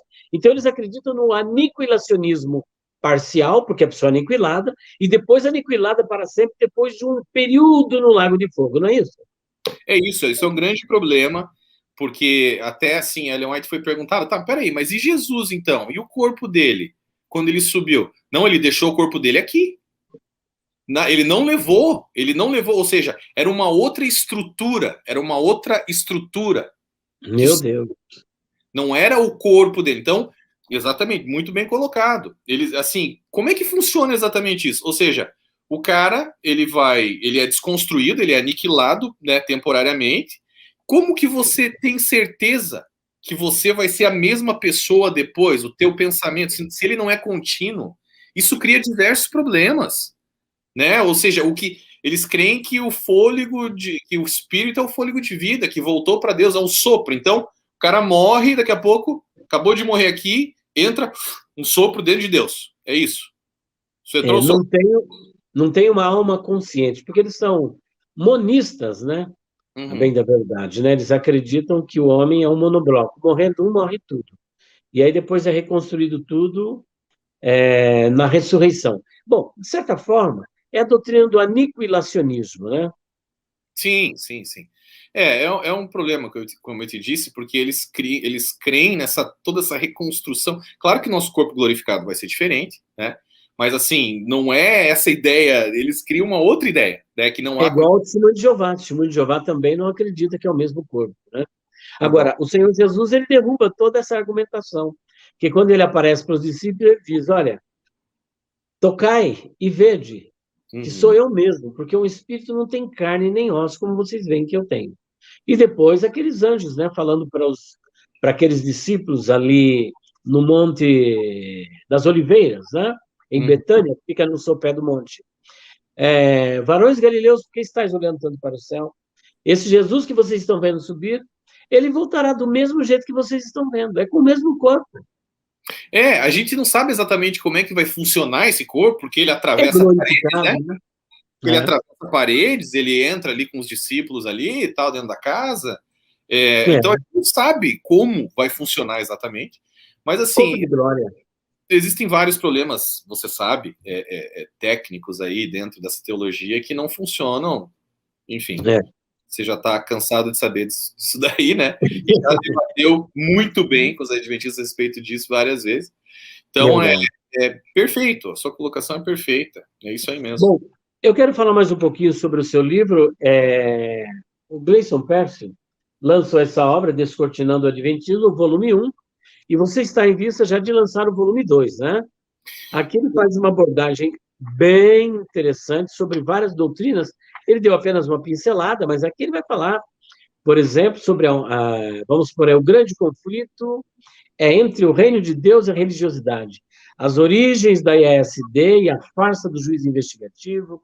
Vai trabalhar o conceito histórico do adventismo, a questão do juiz investigativo e dessa, como eu posso dizer assim, dessa profecia, né, de 1844, que não aconteceu, a porta que abre e fecha, afinal, está fechada, está aberta, hora está fechada, outra hora está aberta, e as características de uma seita, a tricotomia do ser e o estado dos mortos, lendo aqui os pontos principais, enfim. As doutrinas, a espinha dorsal aqui do Adventismo, estão expostas neste livro, que, diga-se de passagem, de grande fôlego, porque ele se debruçou aqui para trabalhar tanto o conceito histórico, teológico, hermenêutico, né, fazendo uma interpretação correta, inclusive a respeito da visão que eles têm acerca de Jesus, que eles veem Jesus como sendo o arcanjo Miguel, e o arcanjo Miguel é uma criatura, logo, né, por inferência, acabam colocando Jesus como uma criatura, ainda que eles não acreditam que Jesus é uma criatura, mas acaba confessando que ele é uma criatura. Portanto, está aqui um livro bem interessante, para você que quiser se aprofundar um pouquinho mais, e para as pessoas adquirirem o seu livro e este novo livro que você está para lançar. Dá um spoiler aí do que vem aí, do que eles podem esperar desse seu novo livro. Então, esse livro, o volume 1, ele está à venda na Amazon, ele está à venda também no site descortinandoadventismo.com, Lá você vai poder ver, né, quando você entrar no site, você vai ver que existe também uma loja virtual ali, onde a gente vende camisetas, tem umas camisetas bem bacanas ali. Essa daí que você está aí, você vende lá também? Essa aqui não, mas eu tenho, você vão ver lá, Bonita, lá. Gostei, viu? Não chegou aqui para mim ainda as camisetas, que acabaram de ficar prontas no Brasil, eles estão me enviando, eu recebi aqui, eu vou começar a usar, mas estão bem bacanas, e ali dá para adquirir também o volume 1, através do site. O volume 2, eu estou ainda, na verdade, assim, te dizendo em primeira mão, eu estou ainda em negociação com 2 editoras, eu não sei por qual que ele vai ser lançado ainda, tá? Aí nos Estados Unidos ou aqui no Brasil? No Brasil, no Brasil. Ah, perfeito. Aqui eu vou jogar na Amazon, vai estar na Amazon, mas a gente ainda está em negociações ali com 2 editoras. Então eu estou vendo para qual que vai. Então, assim, a ideia é lançar em setembro, talvez por causa dessa negociação, que não tem nem nada a ver com dinheiro, é mais com distribuição, né? A gente está vendo se vai dar tempo de lançar em setembro. Eu creio que sim, tá? Tudo indica que sim. E assim, para a honra e glória de Deus, muita gente tem me perguntado sobre o volume 2, a gente vê que só entrar ali no meu canal, quem puder, né, no YouTube. Deixa aí seu canal. Gleison Pércio, Guerreiros de Yeshua. Para o volume 1, eu fiz ali uma série de 15 vídeos, né, onde eu resumi o livro ali, tá? Então ali você consegue ver até o pessoal, muita gente comentando e tal, que foi liberto através do livro. Claro que não tem nada a ver comigo, esse é o Espírito Santo que faz. Quer dizer, o livro foi um instrumento usado por Deus para tirar a pessoa da seita. Exatamente. Então, muita gente acabou também sendo liberto pelos vídeos, né, entendendo ali todas as questões, mas o livro vem com, assim, um peso ainda maior, né, com muita informação ali, e vem ajudando muita gente, para honra e glória de Deus. E no volume 2, como eu disse ali, a gente vai falar muito sobre o sábado, que é a maior das fortalezas mentais criadas pela Igreja Adventista do Sétimo Dia. Foi criado ali um labirinto teológico bem complexo para o membro adventista, ele não consegue sair sem uma ajuda, né? Então, somente um ex-adventista, creio eu, né, que pode vir e tentar. Assim, é mais fácil um adventista ouvir um ex-adventista, se ele for sincero naquilo que ele está fazendo, né, do que ele ouvir uma pessoa de uma outra igreja evangélica e tal. Então, tá ali bem explicado, bem mastigado, todas as questões sobre o sábado, e eu creio que vai ser bênção aí. Em nome de Jesus. Bom, eu acabei de entrevistar e dialogar aqui, né? Não foi só uma entrevista, também acabei participando, né? Que a gente é tentado a falar alguma coisa. Por favor, você é mestre, pode falar o que quiser. O que é isso? Com o Gleison Pércio, ele que é autor, é empresário nos Estados Unidos, está em Orlando, né? Em Orlando. Isso, em Orlando. E ele é formado em Direito pela PUC, no Paraná, e atualmente cursa Teologia na FCU. Acabei de me formar, viu? Acabei de me formar. Acabou de se formar? Em Teologia, colo o grau agora em agosto, e já inicio o meu mestrado em agosto também. Meu Deus, o homem é ativo, né? E foi a 4ª geração de uma família tradicional adventista e passou por mais de 25 anos dentro da ISD, né? Entre a ida e vinda, né? Ocupando diversos cargos dentro dessa instituição e levando diversas pessoas aos tanques batismais. Gleison Pércio, muito obrigado, que Deus continue abençoando, usando você nessa árdua tarefa, né? Porque eu tenho certeza que você já levou muitas flechadas por aí, né? Eu imagino como é que devem ser os comentários, eu não estou vendo aqui, mas o comentário aqui deve estar correndo, são mais de 200 ao vivo aqui, nos assistindo, mais de 200 pessoas. Chegamos, acho que a quase 230 ao vivo, nos assistindo aqui. É um número bem expressivo, né?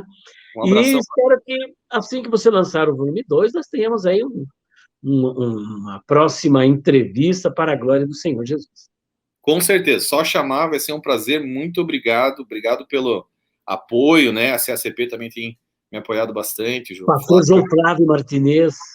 Exato, o pastor João Flávio vem apoiando muito o ministério, e outras pessoas que acabam aparecendo, mas é verdade, esse ministério é espinhoso, né? É complicado, mas assim, Deus, é aquela história do chamado, né? Ele me chamou e a gente, é como se tivesse uma redoma em minha volta e eu não sou atingido, assim. A gente vai continuar o trabalho, eu vou lançar 3 livros ligados ao Adventismo, e daí eu tenho um projeto para um 4º livro, mas não tem a ver com a Igreja Adventista.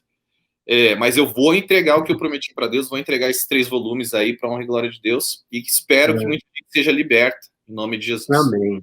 Você está num ambiente hermeticamente fechado, está debaixo da graça, está debaixo da graça.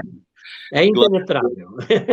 É isso aí. Meu querido, mais uma vez, Deus abençoe sua vida, e eu estou articulando com o pastor César.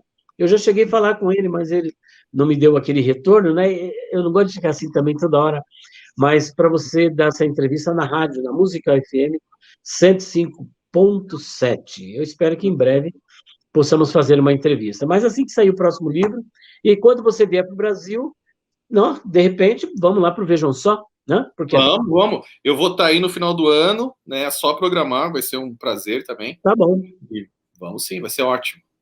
Então, ok, meu querido, Deus abençoe a sua vida, muito obrigado, Deus abençoe a todos os irmãos, até este momento, juntamente conosco, nessa entrevista maravilhosa, que só tem né, só uma pinceladinha aqui, porque, olha, gente, dá uma olhada na obra, ó.